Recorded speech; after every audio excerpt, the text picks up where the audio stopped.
There is a specific kind of humiliation reserved for being stood up on Christmas Eve. You don't just feel unwanted, you feel like a punchline. Caruso sat in a vinyl booth, nursing a lukewarm coffee, watching the snow bury his pride, completely unaware his night was just beginning. The clock above the pie case read 8:43 p.m. It was a cheap plastic thing shaped like a coffee mug, and the second hand had a noticeable stutter every time it passed the 12.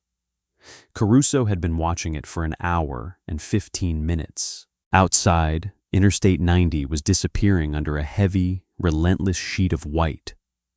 The wind threw handfuls of snow against the plate glass windows of the diner, making the glass groan in its metal frames.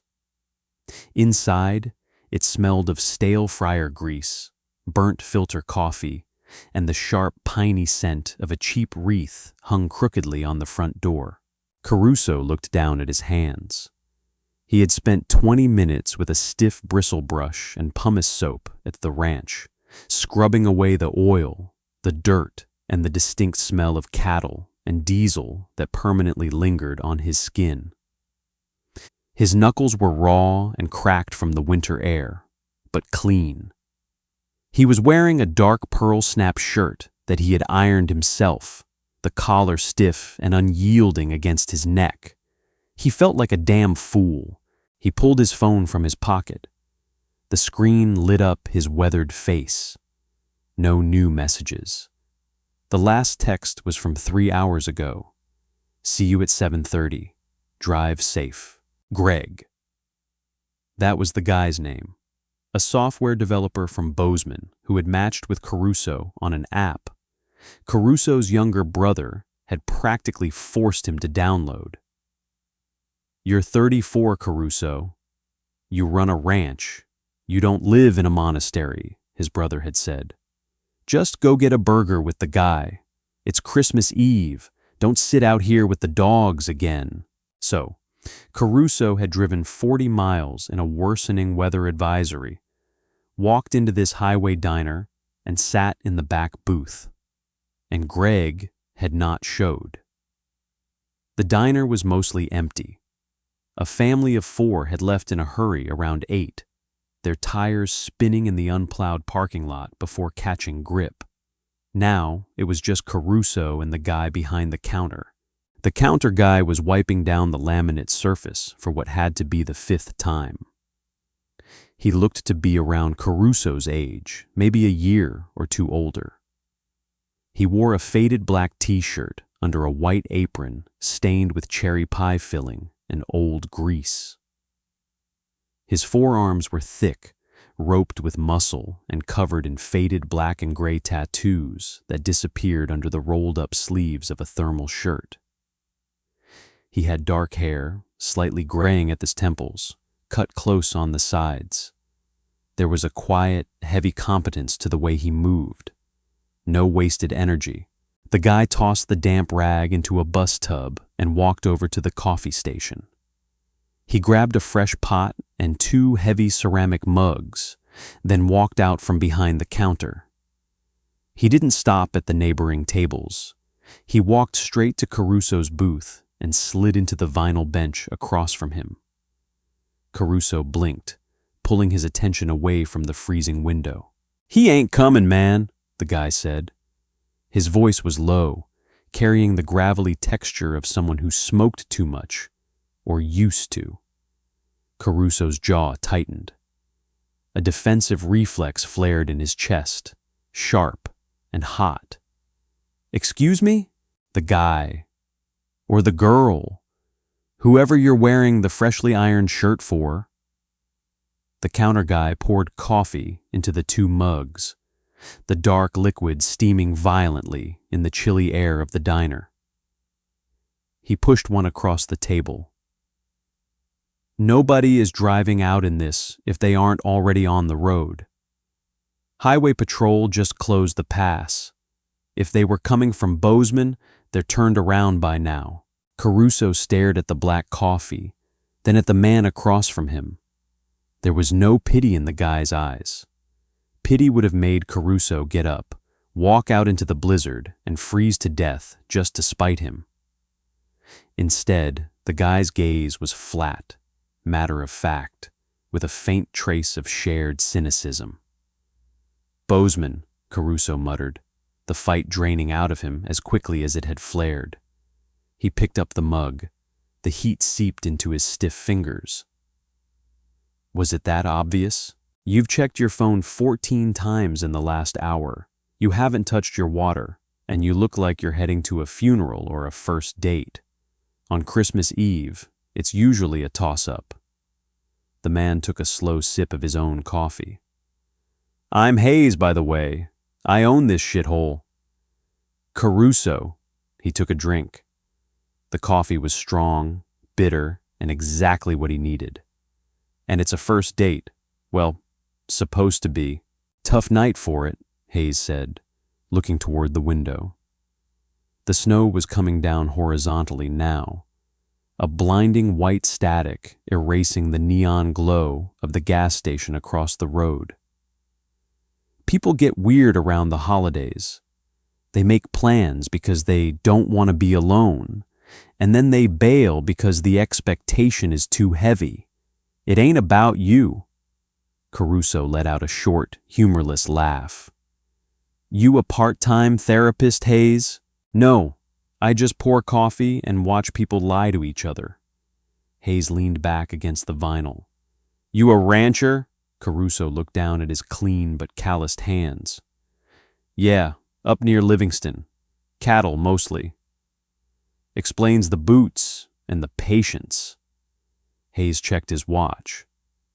"Look, we officially close in 10 minutes.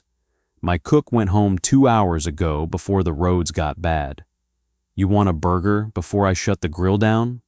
On the house. Consider it a consolation prize for dodging a bullet." Caruso looked at the empty space on the bench next to him, then back at his phone. The screen remained dark. The embarrassment was still there, sitting heavy in his gut, but the gnawing anxiety of the weight had finally evaporated. He was alone. It was fine. He was used to being alone. "I'll take a burger," Caruso said, his voice quiet. "Rare, and I'm paying for it." Hayes smirked. It was a small, subtle movement, but it changed the geometry of his face, making him look surprisingly handsome. "Suit yourself, cowboy. I'll throw some bacon on it." Hayes slid out of the booth and walked back toward the kitchen. Caruso watched him go, noting the broad line of his shoulders and the heavy, grounded way he walked. For the first time all evening, Caruso forgot to check the clock. By 9:15 p.m., the diner was entirely dark except for the dull orange glow of the fry station heat lamp and a single fluorescent bulb above the register. Caruso wiped his mouth with a thin paper napkin. The burger had been incredible, greasy, charred perfectly on the outside, dripping with juice. He left a $20 bill on the table, slipped on his heavy canvas chore coat, and pulled his Stetson down over his brow.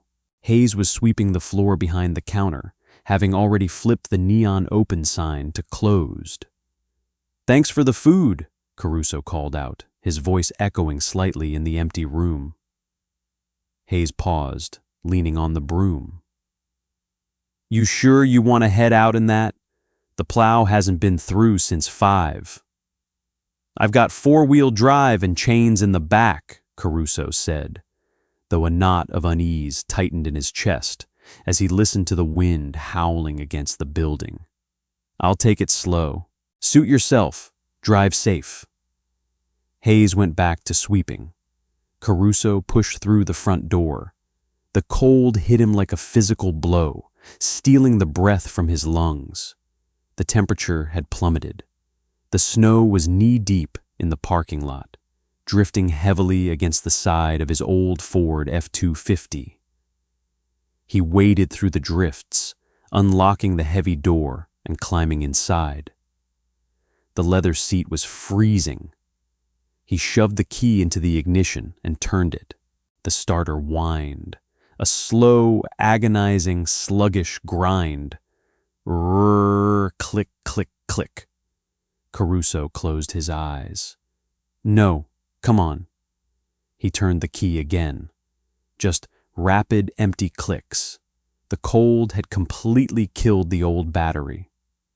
He hit the steering wheel with the heel of his hand, a sharp curse escaping his lips. He sat there for a minute, the freezing air rapidly invading the cab, sinking into his bones. He looked through the snow-caked windshield back toward the diner. The single light above the register was still on. Humiliation round 2.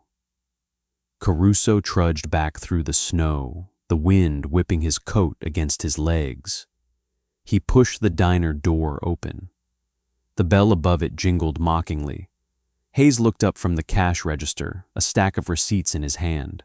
He took one look at Caruso, covered in a dusting of snow, shoulders rigid with frustration.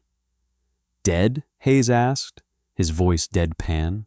Dead, Caruso confirmed, pulling his hat off and slapping the snow onto the floor. Battery froze over. My own damn fault. I knew it was running weak last week. Hayes sighed, closing the register till with a metallic clang. Well, my Jeep is out back, but it ain't going anywhere either. Highway Patrol just radioed. I-90 is shut down from Bozeman to Billings. 0 visibility. We're snowed in, cowboy. Caruso stared at him. The reality of the situation washed over him. He was trapped in a roadside diner, 30 miles from home, with a stranger, on Christmas Eve. You're kidding.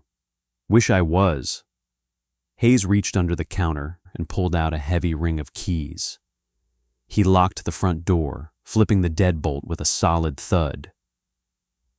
Unless you brought a sleeping bag and want to freeze to death in your cab, you're stuck here with me. Caruso let out a long, ragged breath, rubbing a hand over his face. Look, I don't want to intrude. If there's a motel, closest motel is 6 miles up the road, and you ain't walking it, Hayes interrupted, moving past Caruso to turn off the remaining overhead light. The diner plunged into shadows, lit only by the faint glow of the snow reflecting the streetlights outside. Take your coat off. I'll turn the heat up in the back office, but the main floor is going to get cold fast. Caruso hesitated, then shed his heavy coat, hanging it over a stool.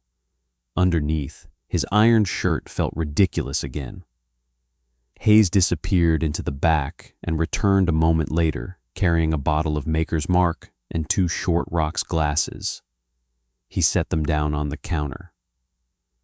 I figure if we're going to be trapped together on the most depressing night of the year, we might as well not do it sober, Hayes said, unscrewing the cap. He poured 2 generous measures. Caruso stepped up to the counter. He looked at the amber liquid, then up at Hayes.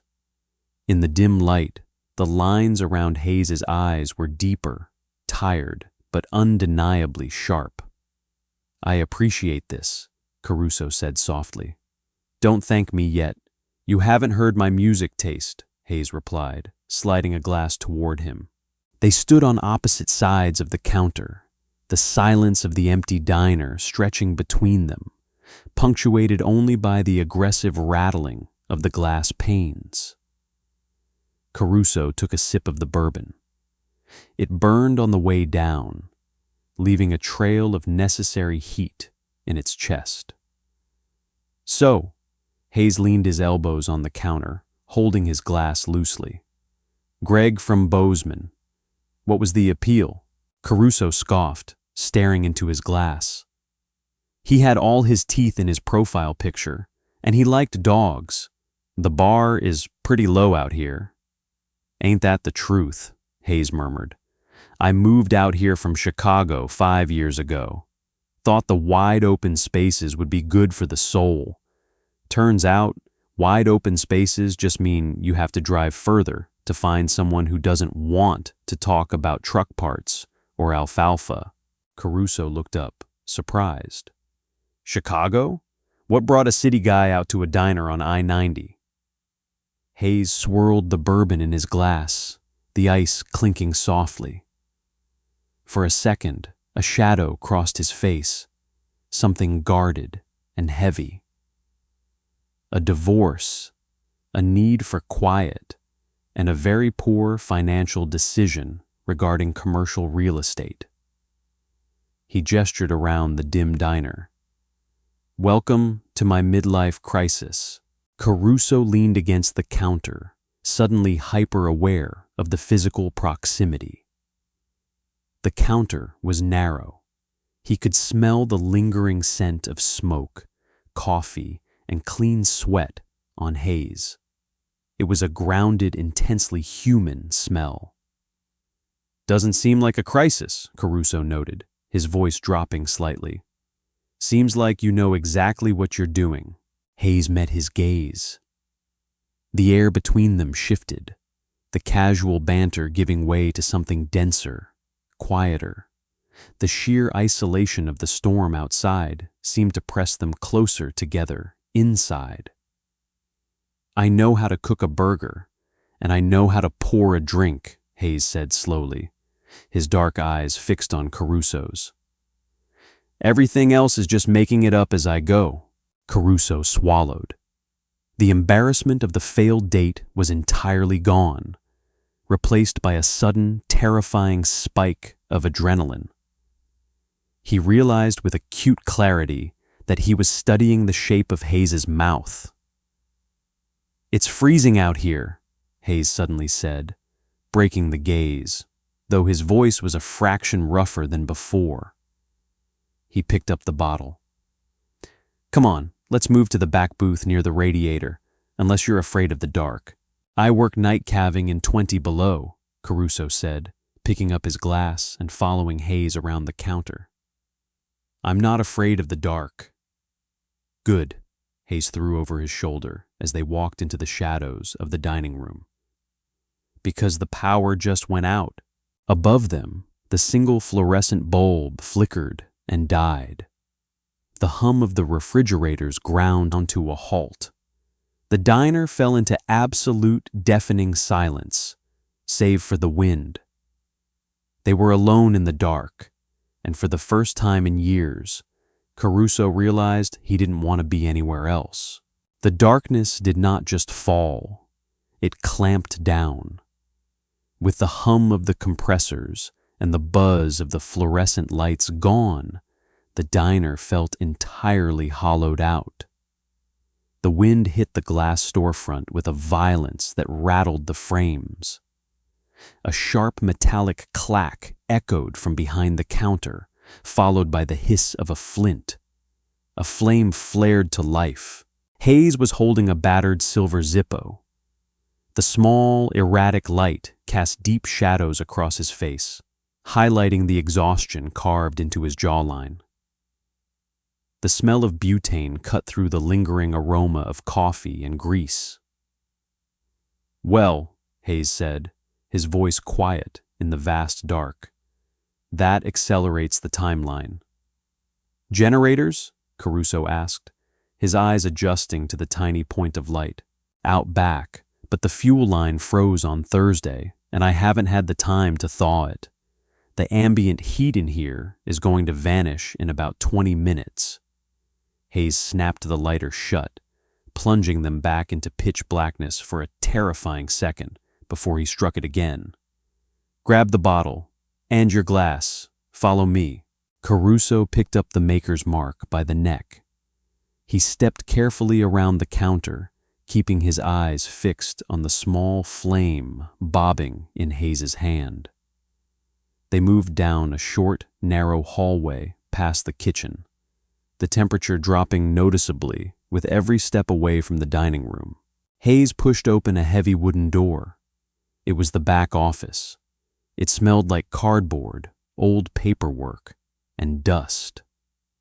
Hayes set the lighter on a metal filing cabinet and began rummaging in the dark. A moment later, He struck a match and lit a thick, three-wick emergency candle sitting on a cluttered desk. The yellow light bloomed, revealing a cramped room. There was a desk buried under invoices, a stack of bulk coffee boxes, and a worn-out brown leather sofa pushed against the back wall. "It's insulated better back here," Hayes explained, pulling off his apron and tossing it onto the desk chair.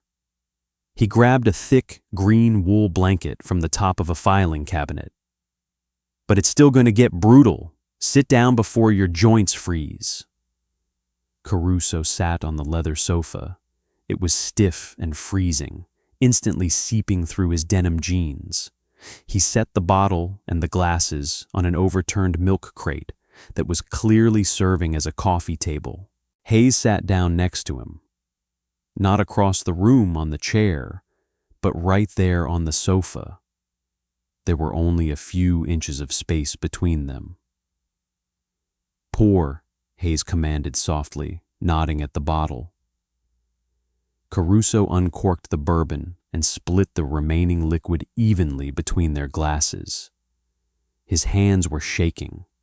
He tried to lock his wrists, angry at the involuntary tremor, but the cold was already sinking into his core. Hayes took his glass, took a slow drink, and then looked at Caruso. "You're shivering, cowboy." "I'm fine," Caruso muttered. He took a heavy swallow of the whiskey. The burn was spectacular, tracing a line of fire down his throat and pooling heavily in his stomach. "Pride is going to freeze you to death," Hayes said. He shook out the heavy wool blanket. Without asking, he threw it over both of their shoulders, pulling the heavy fabric tight. The sudden enclosure trapped their shared body heat. Caruso stiffened. Their thighs were pressed together now, the rough denim of Caruso's jeans scraping against the heavy canvas of Hayes's work pants. The physical proximity was sudden and overwhelming. Caruso hadn't been this close to another man in months. The sheer weight of Hayes leaning against him felt dangerously grounding. "Better?" Hayes asked, his voice dropping an octave. "Yeah," Caruso breathed, forcing his shoulders to relax. "Yeah, it is. Thanks." They sat in silence for a long time, listening to the storm rip across the roof. The candle flickered, casting long, jumping shadows against the cinder block walls. Caruso stared at the flame, hyper-aware of the steady rise and fall of Hayes's chest next to his. "So, Chicago to Montana," Caruso finally said, needing to break the heavy quiet. "Divorce, commercial real estate, that's a hell of a pivot." "It was a crash landing, not a pivot," Hayes corrected, rolling the glass between his palms. "My ex-husband was a corporate litigator, sharp guy, knew exactly what he wanted out of life. Turns out, what he wanted was someone who didn't come home smelling like a prep kitchen and who actually wanted to attend charity galas." "You were a chef?" "I ran a couple of mid-sized places in the Loop. Good money, brutal hours. When it fell apart, I just wanted out. I bought this place sight unseen, thought I could fry eggs and flip burgers and just disappear for a while." Hayes paused, taking another sip. "What about you? You strike me as a guy who was born with dirt on his boots." Caruso let out a low chuckle. "Pretty much. My grandfather bought our acreage in the 50s. Passed it to my dad. Passed it to me and my brother. It's all I know. It's a good life, mostly. You spend a lot of time talking to cows and matching with software developers from Bozeman." Caruso groaned, leaning his head back against the sofa. "Don't remind me. My brother thinks I'm turning into a hermit. He grabbed my phone last week and set the whole thing up. I just went along with it because... I don't know. Because it's Christmas Eve," Hayes finished softly. "And being a hermit sounds great," until everyone else is sitting around a tree and you're pulling a calf in the freezing mud. Caruso turned his head. Hayes was already looking at him. In the candlelight, Hayes's eyes were dark, searching, and entirely stripped of the cynical armor he had worn out in the diner. "Yeah," Caruso admitted, the word barely a whisper. "Exactly that." Hayes shifted under the blanket. His hand, warm and calloused, moved from his glass and rested on the cushion, just a fraction of an inch from Caruso's thigh. The heat radiating from his knuckles was a physical pressure. "Greg is an idiot," Hayes said. "Greg has terrible timing," Caruso agreed. The wind howled outside, shaking the building, but inside the small, dark office, the air had gone perfectly still. Caruso looked down at Hayes's hand, then back up to his face. The tension between them was no longer just the shared trauma of the cold. It was deliberate, heavy, and expectant, but neither of them moved. They were two men who were used to holding back, used to taking the hits and moving on. The hesitation wasn't fear, it was reverence. It was the quiet acknowledgement that if they crossed the line now, in the dark, it wasn't just a reaction to a bad night. It was going to mean something. Eventually, exhaustion and the whiskey took over.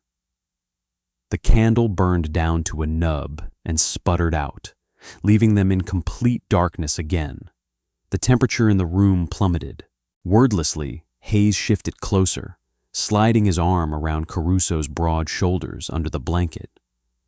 Caruso didn't resist. He let his head drop against Hayes's chest, pulling his knees up slightly to conserve heat. The smell of the campfire smoke on Hayes's shirt was the last thing Caruso registered, before the cold dragged him into a heavy, dreamless sleep. Caruso woke up because he couldn't feel his toes. The cold was no longer just in the air. It was sitting on his chest, a physical weight that made it hard to breathe. He groaned, shifting his weight. Every muscle in his back screamed in protest. He opened his eyes. The room was bathed in the fragile, bruised purple light of early dawn. The snow had stopped. Caruso realized he was entirely draped over Hayes. During the night, they had gravitated toward the only source of heat in the room, each other.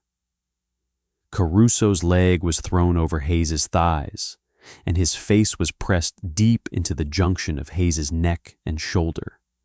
Hayes had both arms wrapped tightly around Caruso's back, locking him in place. Caruso didn't move. He lay there, his breath pluming in the freezing air, and just listened to the steady, rhythmic thud of Hayes's heart beneath his ear. It was the most anchored he had felt in a decade. Slowly, Hayes's chest hitched. A long exhale stirred Caruso's hair. "You alive, Cowboy?"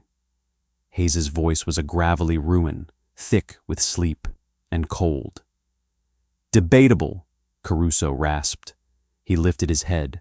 Hayes looked terrible. There were dark circles under his eyes.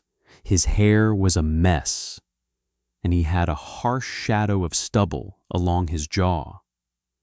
Caruso thought he looked incredible. They stared at each other in the gray morning light. The buffer of the darkness was gone. There was nowhere to hide, no whiskey to blame, no shared misery to act as a shield. It was just the two of them, tangled under a cheap wool blanket in a freezing diner. Hayes didn't pull away. Instead, he reached up, his rough fingers brushing against Caruso's jawline. His thumb traced the sharp edge of Caruso's cheekbone. "Still here," Hayes murmured, more to himself than to Caruso. Caruso leaned into the touch, Nowhere else I'd rather be. Hayes's eyes darkened. He grabbed the front of Caruso's pearl snap shirt, his grip firm, and pulled him down. The kiss wasn't gentle. It wasn't the tentative, careful exploration of a first date. It was heavy, desperate, and entirely grounded in reality. Caruso's mouth tasted like stale bourbon and sleep, and Hayes's lips were chapped from the winter air. But the friction sent a massive, blinding jolt of adrenaline straight through Caruso's frozen veins. Caruso shifted his weight, straddling Hayes's leg, pressing him deep into the worn leather of the sofa. He brought both hands up, burying them in Hayes's dark hair, kissing him back with a hunger that surprised them both. Hayes's hands were rough on Caruso's back, pulling him flush, seeking every ounce of friction and heat he could find. They broke apart gasping, breath mingling in the frigid air, only to crash back together. It was messy. It was entirely real. It was the physical collision of two men who had spent far too long believing they were supposed to be alone. A low, rumbling vibration shook the floorboards. They froze. Outside, the unmistakable, deep-throated roar of a diesel engine shattered the silence, followed by the heavy scrape of a steel blade hitting asphalt. A flashing yellow light swept through the frosted window of the back office, painting the cinder-block walls in erratic bursts of color. The snowplow. The spell broke. The reality of the morning. The dead truck. The closed pass. The cattle waiting 30 miles away came rushing back in. Caruso rested his forehead against Hayes's, chest heaving. Timing, he whispered bitterly. Hayes let out a breathy laugh, his hands sliding down to rest on Caruso's waist. World keeps turning, cowboy. They untangled themselves slowly, painfully stiff. Caruso stood up, his joints popping in the cold. He grabbed his Stetson from the desk and shoved it onto his head. Hayes stood up next to him, running a hand through his ruined hair. "I've got jumper cables in the kitchen," Hayes said, his voice returning to its normal, practical cadence. "Let's get your truck started." They walked out into the dining room. The diner was freezing, the windows completely opaque with frost. They moved in tandem, a quiet efficiency replacing the intense intimacy of the back room. Outside, the glare of the morning sun on the fresh snow was blinding. The plow had cleared a single, messy lane down I-90. The world was quiet, buried, and breathtakingly bright. Hayes hooked up the cables. Caruso turned the key. The heavy Ford engine sputtered, coughed, and roared to life. A cloud of thick white exhaust billowed into the crisp air. Caruso stepped out of the cab. He walked over to where Hayes was coiling the frozen cables. "I owe you for the burger," Caruso said, pulling his gloves out of his coat pocket. "And the bourbon." Hayes looked up. The sharp morning light caught the gray at his temples. "You don't owe me a damn thing, Caruso." "Yeah, I do." Caruso reached into his pocket and pulled out a small, crumpled feed store receipt and a pen. He leaned against the hood of his truck and scribbled down a series of numbers. He walked over and handed it to Hayes. Hayes looked at the paper, then back up at Caruso. A slow, genuine smile spread across his face, lighting up his features. "I've got cattle to feed, but the pass is open," Caruso said, pulling on his gloves. He looked at the man standing in the snow, knowing with absolute certainty that this wasn't just a story for a bar stool. "Let me buy you dinner on Friday, somewhere that doesn't smell like fryer grease, medium rare." Hayes folded the receipt and tucked it into the breast pocket of his coat. "I'll hold you to it, Cowboy." Caruso climbed back into the truck, shifting it into gear. As he pulled out of the unplowed lot and onto the freshly scraped highway, he checked his rearview mirror. Hayes was still standing there in the snow, watching him go. Caruso didn't look at his phone once the entire drive home. Did Caruso and Hayes's unexpected snowy encounter warm your heart? Sometimes the best gifts arrive just when you have stopped looking. If you loved this grounded, raw, gay romance story, please hit that like button, share it with a friend, and subscribe to our channel for more deeply human storytelling. Drop a comment below. Have you ever had a disaster date turn into something completely beautiful? Ring the notification bell so you never miss out. See you in the next video.